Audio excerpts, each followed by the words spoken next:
Halo, assalamualaikum warahmatullahi wabarakatuh. Selamat datang kembali teman-teman di channel ini bersama saya Radian.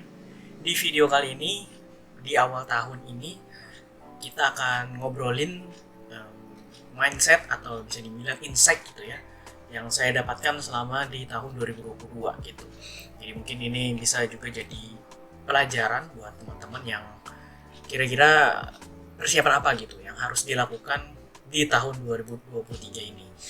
Karena banyak yang bilang kalau misalnya di tahun ini tuh um, ada yang bilang gelap lah, ada yang bilang um, sulit ya gitu ya.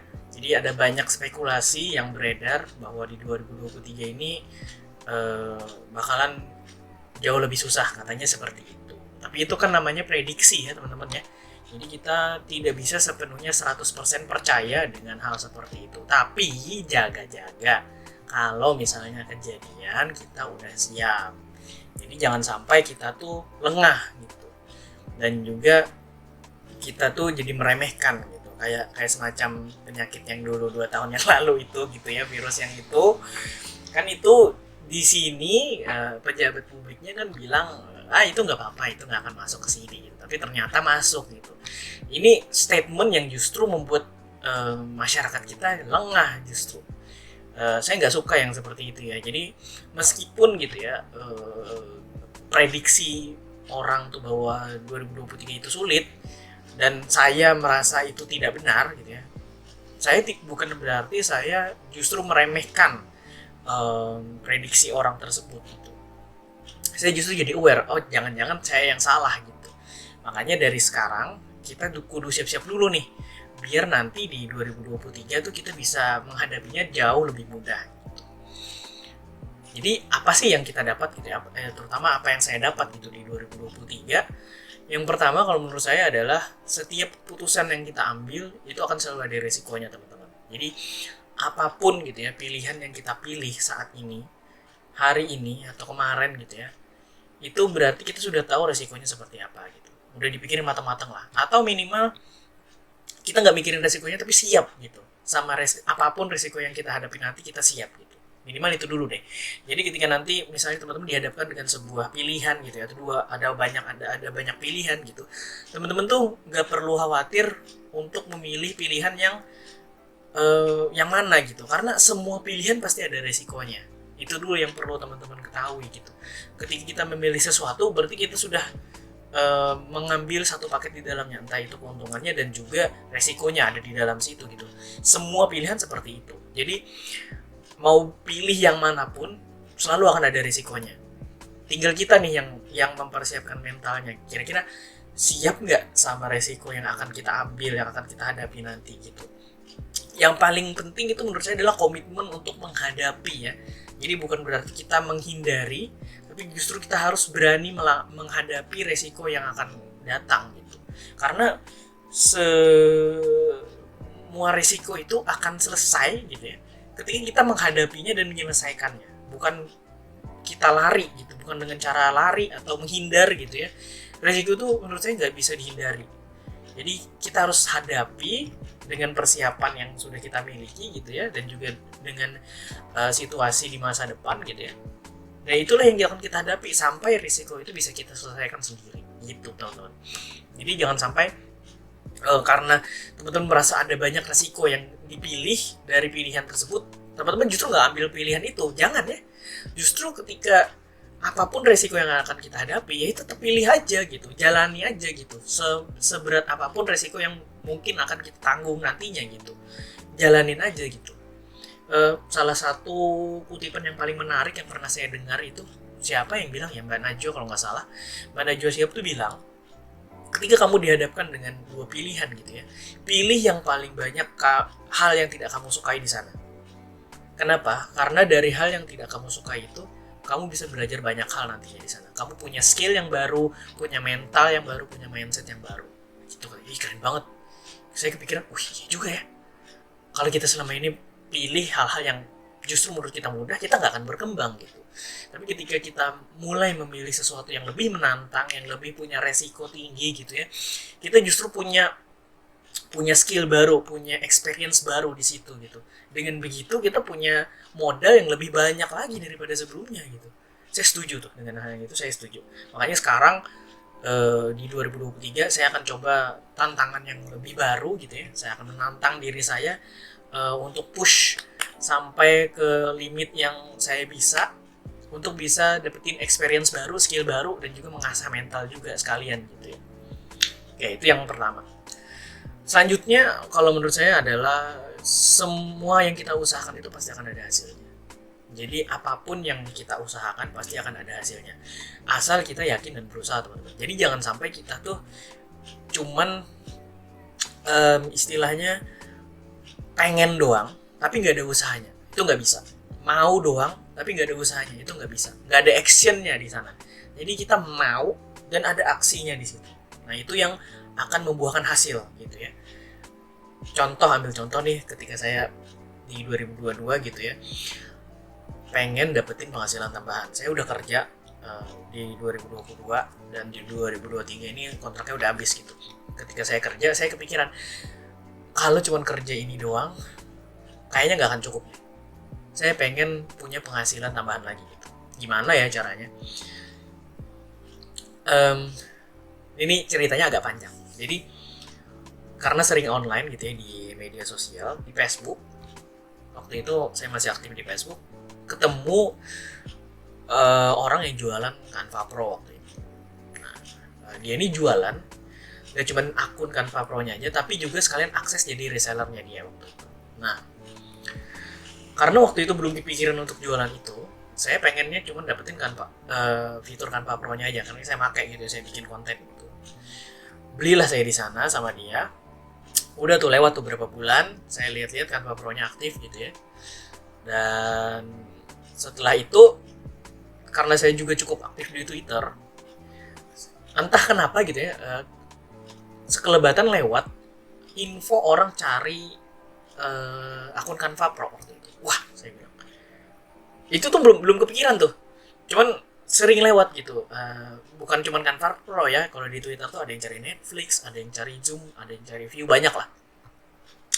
Jadi mikir, setelah itu saya baru sadar, oh iya juga ya, aku kan punya akses reseller Canva Pro nih dari orang ini gitu. Akhirnya coba-coba iseng gitu ya, bikin sedikit aja konten, sebenarnya nggak banyak, di akun Twitter saya sendiri punya saya yang saya jadiin personal brand gitu ya. Terus saya coba tuh iseng komen gitu ke orang yang cari Canva Pro tadi, ini ada kak Canva Pro nya gitu, silahkan dicek gitu. Nah dari situ ternyata banyak orang yang nyari gitu. Setelah saya ulik-ulik gitu ya, ada banyak banget orang yang cari Canva Pro di Twitter gitu. Nah dari situlah timbul kayaknya ini cocok Canva Pro nya gitu ya, saya jadiin penghasilan tambahan gitu. Dan alhamdulillah memang benar gitu. Di bulan Agustus atau September kalau nggak salah, itu puncak-puncaknya saya dapetin penghasilan tambahan paling banyak dari Canva Pro. Ini sekadar info aja, saya bisa dapetin income dari jualan Canva Pro itu 3 kali lipat dari gaji bulanan saya waktu itu dalam 1 bulan ya. Agak gila-gila juga sih menurut saya. Wah ini keren banget nih, saya bilang, saya bisa dapetin segini dalam 1 bulan gitu. Wow, saya baru sadar gitu, ternyata kalau misalnya kita berusaha dan kita cari tahu gitu ya, ternyata ada hasilnya gitu. Ini juga mungkin buat teman-teman nih yang mungkin masih ragu gitu ya, aku usaha apa ya kira-kira ya. Jangan terlalu banyak mikir teman-teman. Yang penting tuh ini yang pertama yakin dulu ada jalannya. Terus tahu caranya, gimana caranya biar bisa ketemu hasilnya gitu ya. Dan yang penting usaha udah. Habis itu serahkan semuanya kepada yang di atas gitu ya, pada Tuhan gitu, kepada Allah. Ya udah gitu, beres gitu. Yang penting itu aja dulu, doanya dikencengin, usahanya dikencengin, udah sisanya pasrah udah gitu. Yang penting itu, jangan cuma niatnya doang mau gitu ya, aku pengen penghasilan tambahan tapi nggak ada actionnya gitu. Terus apa mau dapetin penghasilan tambahan dari mana gitu. Itu ya teman-teman ya. Jadi setiap usaha pasti akan selalu ada hasil. Yang penting yakin, dan yang penting usahanya bener-bener dikencengin gitu. Yang kedua. Terus yang ketiga adalah gaya hidup menentukan masa depan. Nah, ini juga penting nih. Karena menurut saya di zaman sekarang tuh orang-orang tuh hidup untuk memenuhi gaya hidupnya gitu. Kerja buat memenuhi gaya hidup. Padahal modalnya dari kerja nggak cukup untuk memenuhi gaya hidup. Makanya banyak banget sekarang bermunculan pinjol-pinjol gitu ya. Ada pay later gitu ya. Itu semua karena banyak orang yang memenuhi gengsinya gitu. Pengen ngasih makan gengsinya gitu. Biar terlihat mentereng di hadapan orang, biar terlihat bergengsi di hadapan orang. Padahal orang mah nggak ada pedulinya juga gitu sama dia gitu. Dia cuma pengen makanin egonya doang. Egonya termakan udah sih. Egonya nggak. Dan satu hal yang paling berbahaya ya teman-teman. Ego itu kalau dikasih makan nggak akan pernah puas. Percaya sama saya. Ego itu kalau dikasih makan terus nggak akan pernah puas. Ada terus, lapar terus. Jadi segimanapun teman-teman berusaha untuk memenuhi gaya hidup teman-teman, nggak akan pernah cukup. Percaya sama saya. Nanti akan utang sana sini tuh kalau misalnya income dari tempat bekerjanya nggak cukup, utang tuh, lihat aja. Entah itu dari pinjol, entah itu dari pay later. Nanti lama-lama numpuk gitu utangnya. Nah ini yang bikin masa depan seseorang itu bisa hancur dan rusak gitu. Sayang banget. Jadi teman-teman gini ya, daripada teman-teman tuh memenuhi gaya hidup, mending memenuhi kebutuhan hidup aja gitu, yang dibutuhin aja gitu, yang dipenuhin gitu. Gaya hidup mah ntar aja, sumpah beneran. Apa ya, sayang gitu, sayang kalau misalnya memenuhi gaya hidup doang tuh nggak akan pernah cukup. Dan juga orang lain tuh nggak akan peduli, itu loh masalahnya. Apakah orang-orang akan peduli teman-teman punya baju baru gitu, baju mahal? Di sini ya, baju mahal itu nggak akan kelihatan mahal kalau misalnya orangnya juga nggak kelihatan mahal gitu. Jadi percuma kita pakai baju jutaan gitu ya, kalau misalnya tampilan orangnya aja itu nggak meyakinkan gitu. Jadi buat apa kita pakai yang seperti itu gitu? Saya mau beli baju 30 ribuan, 20 ribuan gitu ya. Ngapain beli yang mahal-mahal? Saya tuh nggak pernah habis pikir kalau misalnya ada orang yang beli baju sampai 500 ribu, sejuta gitu ya. Gila sih menurut saya. Ngapain lu beli mahal-mahal baju 500 ribu anjir? Mending dipakai buat yang lain gitu. Beli buku kayak 500 ribu jadi ilmu. Ikut kelas kayak jadi ilmu gitu ya. Ikut kelas kayak jadi sertifikat, bisa dipakai buat kerja, buat tambahan penghasilan gitu. Nah itu mindsetnya gitu loh. Daripada memenuhin gaya hidup, mendingan penuhin kebutuhan hidup aja gitu. Yang simpel-simpel aja. Kita butuh apa? Butuh makan, ya udah makan. Makan juga nggak perlu yang mahal-mahal teman-teman. Kalau bisa hemat ngapain yang mahal? Ya sekali-sekali oke lah. Nggak perlu tiap hari juga beli makan mahal tuh, nggak perlu. Yang sekali-sekali aja. Yang sehat tuh yang lebih penting, jauh lebih penting sehat daripada mahal teman-teman.